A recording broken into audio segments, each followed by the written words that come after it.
পঞ্চায়েত ও পুরসভায় জন্মমৃত্যুর register খতিয়ে দেখছে police. জাল শংসাপত্র রুখতেই রাজ্য জুড়ে এই অভিযান। রাজ্য সরকারের নির্দেশে পশ্চিমবঙ্গের অন্যান্য জেলার পাশাপাশি বীরভূম জেলার বিভিন্ন গ্রাম পঞ্চায়েত ও পৌরসভায় একযোগে শুরু হয়েছে জন্মমৃত্যুর নথি যাচাই অভিযান।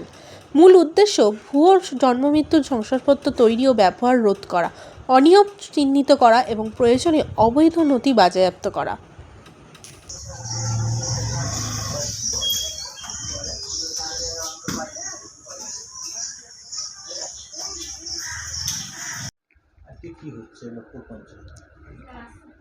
আজকে লোকপুর গ্রাম পঞ্চায়েতে সরকারের নির্দেশ মোতাবেক স্থানীয় লোকপুর থানা থেকে আধিকারিকরা এসেছেন।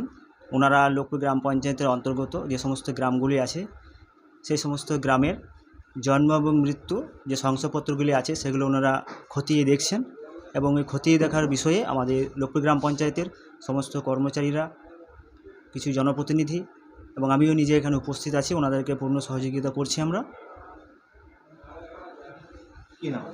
আমার নাম তাপস দাস, আমি লোকপুর গ্রাম পঞ্চায়েতের উপপ্রধান।